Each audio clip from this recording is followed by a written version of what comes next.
নারায়ণগঞ্জে উন্নয়ন অব্যাহত রাখার অঙ্গীকারে ভোটের মাঠ চষে বেড়াচ্ছে নৌকার প্রার্থী ডক্টর সেলিনা হায়াত আইভী।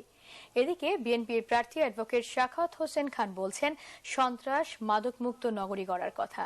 নারায়ণগঞ্জ থেকে ফিরে শারমিন ইব্রাহিমের রিপোর্ট, ক্যামেরায় ছিলেন জহুরুল হক জনি। নারায়ণগঞ্জ সিটি কর্পোরেশন নির্বাচনের বাকি আর 10 দিন। প্রথমবারের মতো দলীয় এই নির্বাচনে মূল লড়াই যথারীতি নৌকা আর ধানের শীষের।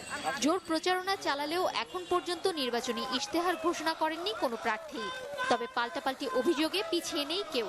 গত মেয়াদে শীতলক্ষ্যা সেতু করতে না পারায় সাবেক মেয়র আইভীকে বারবার ব্যর্থ বলছেন বিএনপি প্রার্থী শাখাওয়াত হোসেন। আর আইভীর দাবি, সেতু নিয়ে রাজনীতির কোনো সুযোগ নেই। অবহেলিত নয়, আপনারা এখন বন্দর গিয়ে দেখুন, রাস্তা, গাছ, ড্রেন কি পরিমাণে হয়েছে, তাদের সাথে কথা বলে দেখুন। তবে ব্রিজটার জন্য আমাদের একটু অসম্পূর্ণতা দেখা দিচ্ছে। এইটার জন্য অবশ্যই চেষ্টা করব এবং মাননীয় প্রধানমন্ত্রী এইবার এটা নিশ্চয় করে দিবে।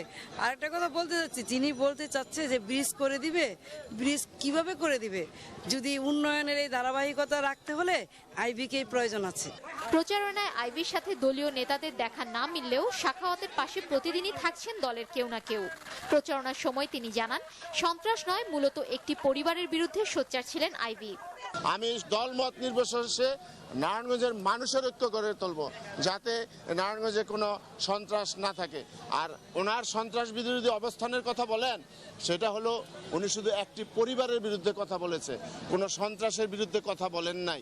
আমি ওই পরিবারের বিরুদ্ধে কথা বলেছি বা অন্য যে কোনো সন্ত্রাস হয়েছে সেই সন্ত্রাসের বিরুদ্ধে কথা বলেছি। এই পাল্টাপাল্টির মধ্যে ভোটারদের আশা, যোগ্য প্রার্থী নির্বাচিত হয়ে শান্তিপূর্ণ বসবাসের সুযোগ করে দেবেন নারায়ণগঞ্জে।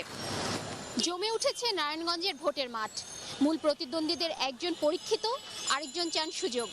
তবে কার আশা পূরণ হবে তার জন্য অপেক্ষা 22 ডিসেম্বরের। শারমিন ইব্রাহিম, বাংলাভিশন, নারায়ণগঞ্জ।